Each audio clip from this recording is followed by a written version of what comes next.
meeting them in their communities, not making them come to us, working out of the car or the back of the motorcycle, and getting to know the district. It's big, it's vast, as you know probably. It's 33 counties. It's the biggest district in the state congressionally.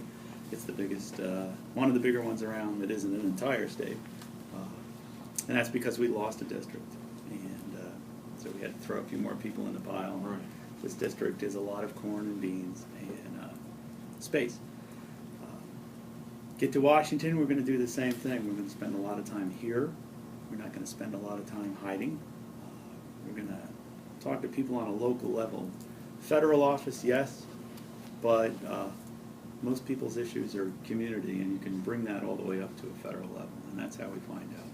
So get to Washington, things we want to promote right away are to bring forward the Equal Pay Act that is not moving very well. The Equal Rights Amendment should have passed here in Illinois. Raise the minimum wage. Defend the people's right to organize in labor. My father was a PATCO air traffic controller, so I have a lot of labor history in my family. 17 years between the end date and a restart date for my father. So when we talk about lockouts and walkouts and things, that was a long one. And take care of people in general. We don't take PAC money. We deal with politics on a county level. We don't deal with the DCCC or the Illinois Party. The DCCC emails me 5 times a day and asks me what I'm doing to turn the House blue. So, and we giggle and move on. We don't need to give them $3. We're not asking for $3 from them. So, we are a downstate campaign. I'm a regular person, as about as regular as you get running for Congress, and we want to keep it that way. In your travels across the big district, what are the issues that voters are telling you they're concerned about? Easy. When it comes to what's happening in their town, they want to keep the kids. I am a product of the shop wing. I've worked for 35 years in physics research. I am returning to work this afternoon and tomorrow to package up detectors for the Large Hadron Collider in Switzerland and France, because it's that big. And I started that career in 7th grade in shop class. It's something that is gone from public school for the most part. Music, art, and shop go away first. They're expensive, right? Oh, we'll cut those because we got to teach the test. So we hear people want to bring that back. I mean, well, I understand that. We've got a lot of kids who aren't going to go to a 4-year college. So we need to support community college. We need to support with resources high school and grade school education, but not with direction, just with resource. The federal government doesn't belong in the school system telling them what to eat and what to teach. They need to be there to back them financially so people get a leg up. Number 2 issue, interestingly enough, is invest in infrastructure because it brings jobs to the district. They don't see a lot of attention. They don't get a lot of attention from the current rep. They don't see a lot of projects come this way, and a lot of them are in the trades. A lot of the people in this district are in the trades or in coal and oil, and they want to see the workers be able to work, be protected. There's people who want to hire, and there's not enough people with the skill sets they need. And on the other end of that, there's people who want to work, and they want to be able to learn to have those skill sets. So we want to foster that. Third, we get to basically the standard mantra of a lot of people. They want a fair shake. They want to be heard. They feel like they're not being represented well now. You talk about problems posed by the demographics of the district. I mean, you mentioned a lot of corn and soybean fields. I don't see that as a problem. And you also have the Metro East, which obviously has a different... Yeah, I get the east end of Metro East, so I get the rural part of Mass, and they have both the benefit and the curse of having 3 congressional districts in their county now. So I get the east side, the east enders, good people. Not a whole lot different from the rest of the district. The only benefit they have is they're a little closer to a metro area. My biggest city in the district is Danville, Illinois, and that's a city of 33,000 people. So if you think about it, the district is really small town America. And I can't tell you a square inch of it that we haven't really enjoyed. these are communities that are tight. These are people that take care of each other, and they take great pride in where they live. In general, we have been to countless parades and festivals and street celebrations, and these folks really like where they live, and they're very happy. They're not Chicago, and they're not Washington, and they're not Springfield. They're where they are, and that's what we're about. Where do you live and what do you do for a living? Well, like I said, I work for the physics department at the University of Illinois. Mm-hmm. I am classified as an engineer, but I'm basically a super technician. I've built and designed and operated, assembled, and shipped away things for particle physics or plasma physics for 35 years. I'm that guy that's in between the trades and the other folks. I run the shop, I procure material, I take care of the undergrads, the grad students, and the employees at the lab, in the part of the lab that actually does the hardware for this physics research. I enjoy it most of the time. I have a room full of Sheldons from the Big Bang Theory, and so I don't watch the show because I want to charge overtime when I do. Yeah, I live in rural Champaign County. It's the top part of the district, which is Champaign-Vermilion all the way down to Metropolis, and then sort of that east end we talked about all the way to the river on the other side of the state. I live on a farm, small produce operation. It's run by my wife. Part-time farmer, part-time politician, part-time chairman of the Zoning Board of Appeals for Champaign County. So I have a big base in land use and zoning issues as well.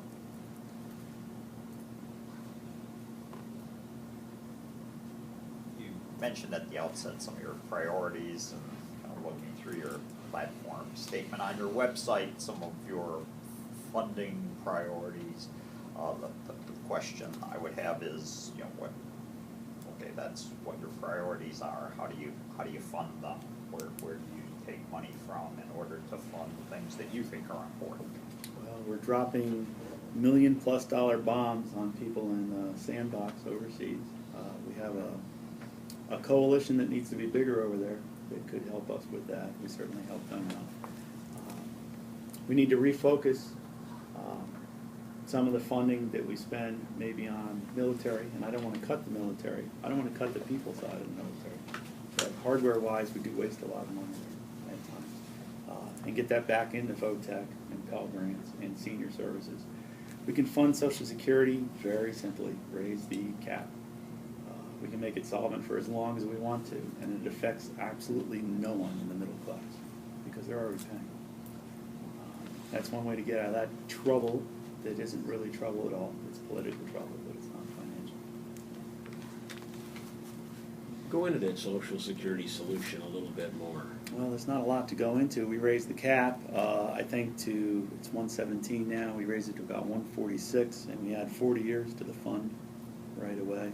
You can raise it higher than that. You can extend that math out as long as you want to. And again, it doesn't go after the people who need it the most right now. It goes after the people who lobby the best and keep it from being any higher than it is. So I don't think anyone in this room is going to have a problem with it going over 117,000, and that's me included.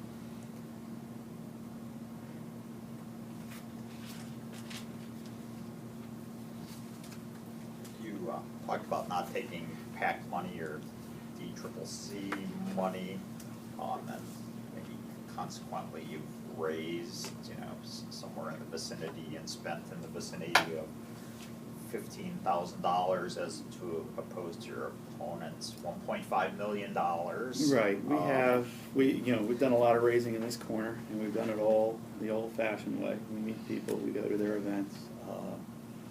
We do a lot of dealing with the county chairs, as I said, and the counties that have a reasonable DEM organization have helped us out.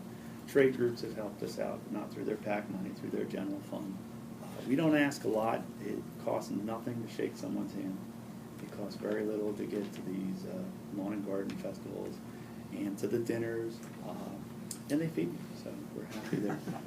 That $1.5 million from John Shimkus' stuff, last time we checked, he had 580 PACs. Almost all his money comes from PAC money. He's down below 30% from individual donors, And his individual donors are, of course, different than mine. Mine is almost all individual and small group, like county boards, Democratic parties in the county and the labor groups. So we spend ours wisely. We're spending our time here in the state, in the district. In October, our difficulty in scheduling finally a sort of debate with the opponent was he's out of state campaigning and raising funds for others. He's out of state in October, the most important time, I think, when people are finally aware of the election, to be in the district and meet people in the district. He's somewhere else. So, and that was a big beef we had, and I continue to have. As a constituent, I don't want him to go to another state to raise money and campaign. I want him here. So that's how we're dealing with it. We go and meet the people. And I don't see it as a detriment. We're not going to be buying big TV buys, but neither is he. He takes his money and he spreads it out to local parties to help them out with their local candidates. So we're not up against TV time buys and see who's buying with who. So, although my goal would be to see a great negative ad for Eric, because that would look at what happened to Eric Cantor. So. The role of the nation around the world in trying to keep peace, our level of involvement right now, is that appropriate, or what should happen there? We're on this sort of threshold. We're certainly at a decision point of what do we do about ISIS, which is the, I don't want to say the War of the Month Club, but ISIS is a threat now.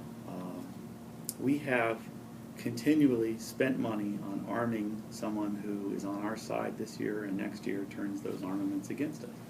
And we do it again and again, and we don't learn a whole lot from that. Like I said earlier, we have people in the region. This is a regional war. This is not a world war that we're looking at. This is a regional conflict, and we need to support the way we do now with air support, because we have the technology there to benefit us. If I was running the war room right now, my number one target would be a gentleman in black robes with a knife in his hand. Because if anything would boost the morale of the world in this conflict would be to get the guy in those horrible videos right now that they're using as such wonderful propaganda to draw us in to a bigger conflict. So I think we need to be very careful about increasing our involvement in this conflict right now. There's a lot of people standing out completely on the sidelines, and we're certainly actively involved. We've got boots on the ground now. There's more than 1,200 people over there. And I want to see all the feet that are in those boots come home this time and not bring home so many wounded like we did last time. You mentioned oil and gas earlier. Fracking's pretty hot button issue here. What's your feelings about that? Well, I have the benefit of working at the University of Illinois, which has a great geological survey up there. So I wanted to know about fracking too. I have a sister that lives in Pennsylvania, where fracking is a big issue. New Madras Fault's down there. It's a seismic area just waiting for a reason. From what I understand from geologists, there's not that much oil down there to make it extremely economically viable. They know oil in southern Illinois. They do it. It's a big business down there. There's a lot of local regional companies. We bring in fracking. What we're going to do is bring in some international companies. This is couched in being about jobs, but it's not going to be a lot of jobs, and none of the profit's going to stay here. Right now they do it in a way they're comfortable with in southern Illinois. Until we know more about water and the data, and I work with scientists, so I'm about data. The data we see now is we have problems with water. We have problems with geological activity with it, so I'm not a big proponent. The state has guidelines they're putting together now. It's a state issue. But from a federal standpoint, or from a personal standpoint, I don't see that it's a real viable option right now anyway. Touching on that, what do you see as the nation's energy future? Well, oil and Where should we coal go? is going to be a part of the portfolio all the time. You can't convince me for a moment that we're going to use less electricity tomorrow than we use today. And I'm a big supporter, especially of the workers in oil and coal in southern Illinois, because I meet them all the time, talk to them all the time. Things I want to protect, we've seen what happened with Patriot and Peabody. They lost their pensions. There was bankruptcies and movement there to get people basically out of the system they paid into. I don't want to see that happen. I think we need federal guidelines to never let that happen again. As far as coal production, it is doing well in southern Illinois, partly because the EPA mandated scrubber technology. The coal now is a commodity to sell. We see some new investment in coal up in my area, coming in from Indiana, in the Homer region. And some landowners are doing okay with rights there. As long as they protect the water, I'm not against coal, I'm not against oil. Again, it's a big business, and it's a good local business down in southern Illinois. So it's going to continue. I want to see support for alternative energy as well. There's an interesting company called Railcar in Danville. Railcar makes, rail cars for coal, but they also make towers for wind power because they're too big. And it's the same workers, it's the same technology, it's steel, it's welding, it's stuff, again, that goes back to that pro-tech. They can't get enough people to weld metal together. So they're always looking. One of my employees that I hired out of Votech in Danville got called over to Railcar, and he took the job over there because it paid better. So I want to see that. I want us to focus on all ways to gather energy because we're doing it well. You mentioned Danville. I just drove through there a couple weeks ago and was struck by the number of windmills. As chair of the zoning board, the Champaign part of that particular wind installation, there's 100 in Vermilion County, there's 30 in Champaign. I was the chairman when we made the ordinance for that. I was the chairman when we approved that permit. Those towers came out of Clinton and in Danville. That is Invenergy. They're out of Chicago. They have overseas investors, but the iron workers that put that stuff up and the laborers that put that up, about 350 people, about 2 years. Right now there's 40 full-time jobs. And yeah, we have the wind. We have the landscape for it. There's moraines that run all through. And we know, as Illinoisans, wind blows. We are going to lose the opportunity to put more of that up because the mandate for renewables now allows the state to buy it from another state. The only thing that stops this coming from the Dakotas right now is transmission lines. When they go up, you won't see as many wind farms here. You'll see them out west, where there's less people, frankly, who will get upset by their presence. And I chaired those meetings, and we had the full spectrum of supporters and detractors. But they're up. Your platform calls for a third of energy to come from renewable sources. So how do you incent enough people to get us there? Well, it's easy. We approach it like we do ethanol. Right now we mandate so many gallons of ethanol, not a percentage of ethanol, but so many gallons. So if fuel consumption goes down and we're all driving Priuses, guess what? We have all this ethanol that we continue to pay for through subsidies. Well, instead, I would like to see the ethanol mandate, basically, to go to a percentage of consumed fuel rather than this mandate for so many gallons. And that's a good, strong ethanol lobby that has that there. And now that will give us resources to go towards renewables. The sun shines, the wind blows, water moves in Illinois. And we have space. We have one of the things, especially in my district, that's available. It's not the very best soil down south. When you put a wind tower on somebody's farm, they look at anywhere between 5 and 10K a year guaranteed income as the lease for 20 years. I can't tell you a farmer in the world that wouldn't give up a quarter-acre production and till around that thing to guarantee themselves 5K a year from that for 20 years, because you may not get that out of the soil down there. So let's do that. Let's redirect some of that. We know we subsidize oil, so let's move some of that around so that we get it spread out. It'll be easy to do that, very easy. So regardless of your politics, so you're successful, and in January you're seated in D.C., a proud member of the legislative branch. How do you feel about the executive branch's use of the EPA edicts to circumvent the legislative process? Well, I was in support of John's vote on the water bill from the EPA. We're dealing with this on a county level right now. The Clean Water Act mandates that the states and counties adopt the Clean Water Act. The definitions that they use, I would agree with John, He says it's an overreach. I say it's just poorly defined. It's too vague. It doesn't make a lot of sense, especially when it comes to navigable water or non-navigable water. We need clean water. There's no question about that. But what I do at the zoning board is when we do policy, when we do ordinance, we try to make it very clear what we want. The EPA has not done a good job, and the executive branch is not doing a good job of guiding the EPA. I guess my question is, regardless of whether the EPA got it right or was off, should they have the ability to do that? No.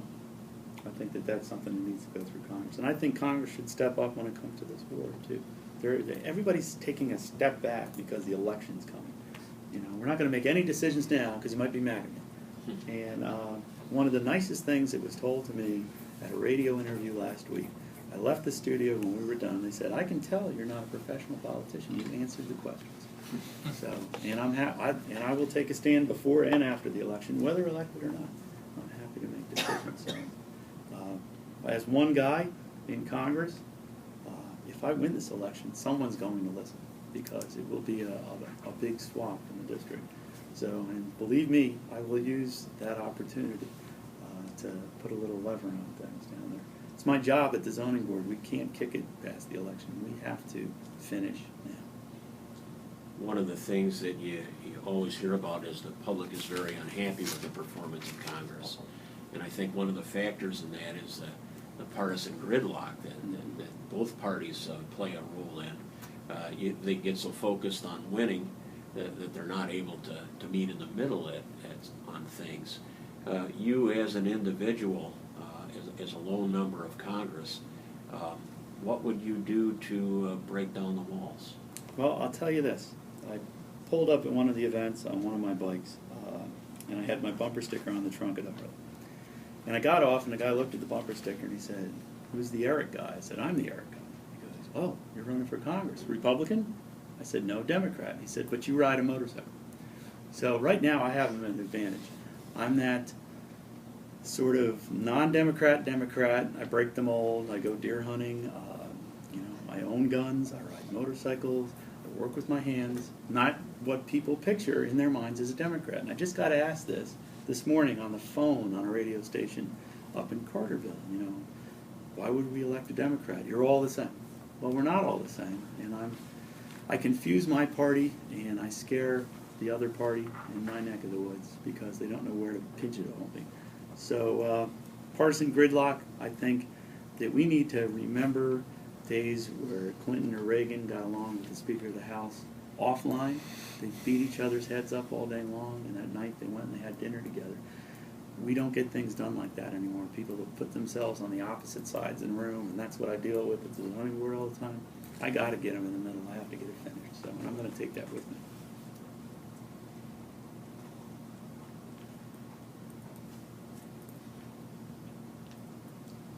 Where are you with the healthcare issue? What is your... The issue, you mean Obamacare? Well, the healthcare issue. The Affordable Care Act. The Affordable Care What kind of Act. a Democrat are you? Well, I'll tell you this. I get asked, the website was terrible, the rollout was awful, and I say, well, yeah, I didn't make the website. I would have gotten somebody who knew what they were doing to do it. The rollout was horrifying. But are we going to go take 7.5 million people back off? Are we going to stop fighting for the ability to negotiate prescription drugs for Medicaid or D? That was one of those compromises that came out of ACA that I'm very disappointed in. The Army negotiates price for its pharmaceuticals. They buy them from Canada.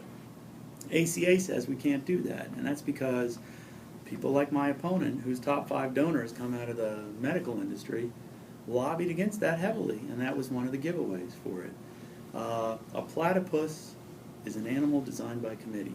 And the Affordable Care Act is the platypus of health care right now. It's cute and furry, and it sort of does what it's supposed to do, but we can obviously make it better. And I support the changes that will make it better. I don't support taking it away, and I certainly wouldn't go on the public's dime and vote 50 and more times to repeal it when it's already in effect instead of trying to fix what's there. It was clear we need to do something. We have this sort of hybrid government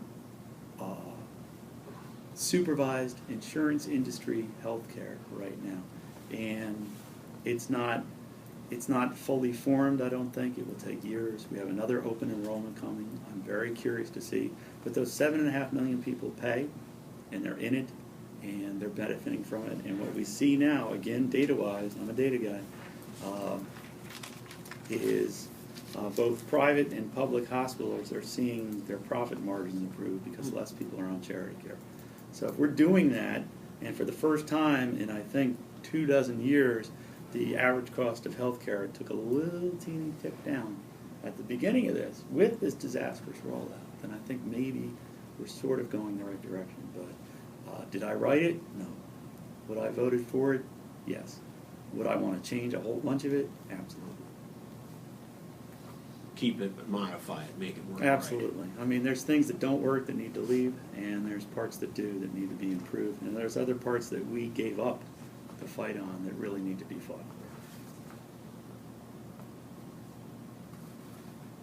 Any thoughts on Ebola? Is the nation doing everything to protect people? We cut the budget to the CDC. The GOP just cut the budget to the National Health Research Institute. Well, you know, we can keep cutting the budget and learn how to stop these things, and then it shows up here. Remember, the ISIS argument is we have to fight them there before we fight them here. Well, Ebola came. So we needed to fight that over there, and we didn't. And now we're going to have it here, so we need to work on it.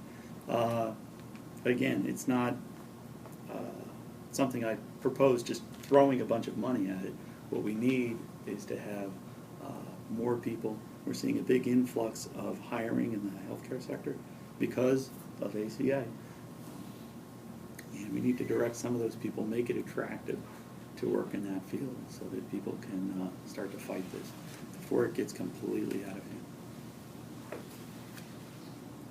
It appears as though incumbent legislators have managed to find their local VA hospitals here in the last couple of months. Kind of going forward, how does Congress help to prevent these types of things kind of before they, you know, the media or anybody finds out about them, rather than, you know, there's this huge outcry after the fact? Yeah, the Senate chair of the Veteran Affairs Committee before Bernie Sanders was Chris Smith, I believe, from Jersey. He's a Republican, and he saw the wave coming. And it takes no hard math to understand if we send a bunch of people to war, we're going to have a bunch of people coming back with injuries, especially this kind of war. If this is new stuff, and we're dealing with PTSD, we're dealing with limb loss, and we know we have to take care of these people sometimes for a long time. He proposed a budget to try to boost up the VA, make hiring easier, get them so fully staffed and funded. And his party, the Republican Party, cut the knees out of that. They just cut them right off, to use a terrible analogy, and put forth a budget that was almost half of what he asked for. He resigned as chair. Bernie Sanders is there because chairmanship of those committees, and I want to serve on the House Veterans Affairs Committee, by the way. My father's a Vietnam vet, as well as a PATCO controller. That's where he learned how to be a controller. Because there's empty seats. Because you don't get big campaign donations when you sit on Veteran Affairs. You sit on Energy and Commerce, where John is, boy, they're writing checks left and right. We got Honeywell workers locked out in Metropolis right now. We're going to be there on Saturday supporting them. John Shimkus has taken, I think the last time I counted, maybe, and don't quote me on the exact amount, but many thousands, perhaps even close to 30, from Honeywell, and he has been very quiet about that lockout because he's getting paid to be quiet as far as I'm concerned. So I won't do that. I don't want to see that.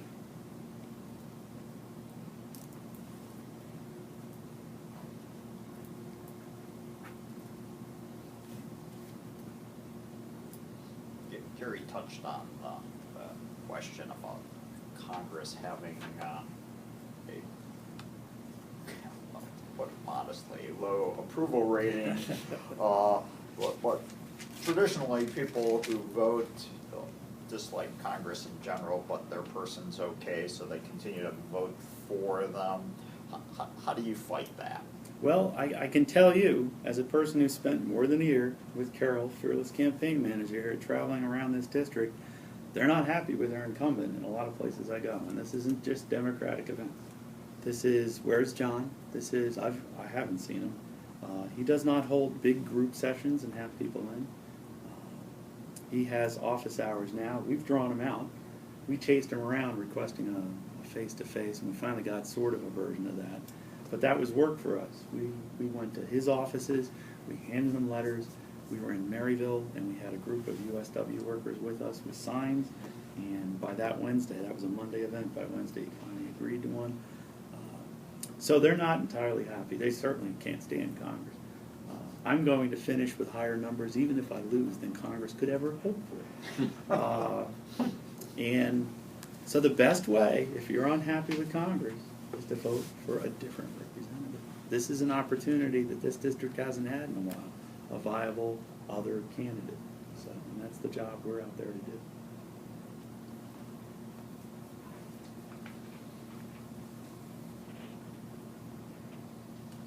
I've stumped them all.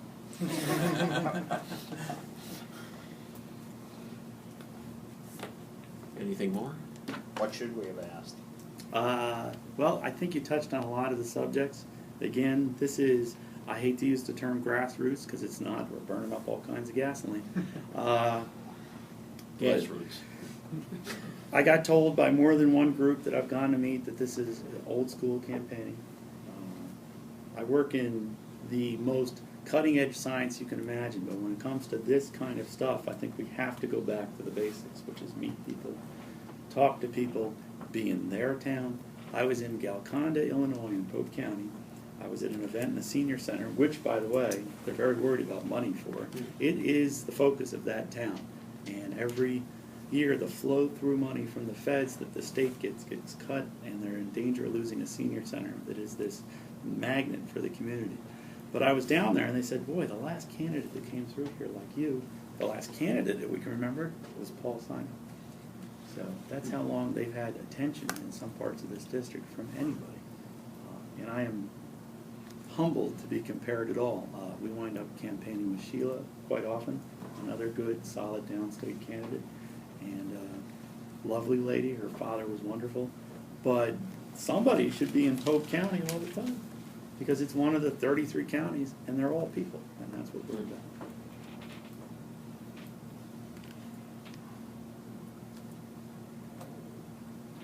Anything else? Chris, you got anything? Okay. All Thank right. you. I Thank appreciate the opportunity. Campaign schedule, kind of all the way through early November on your website. I have been, It's probably evolving, but. we put up the week as a week because it evolves constantly, but we are busy from here until we could take another month. But we've got what we have left, and we're busy every day. So I have the support of where I work as far as schedule, but I'm a working guy. I get my hours in. Sometimes it's dark out when I'm doing it. So, but we're on the road every day, and we're meeting people every day. So, Thanks. thank you. Thanks a lot, appreciate it. Take care.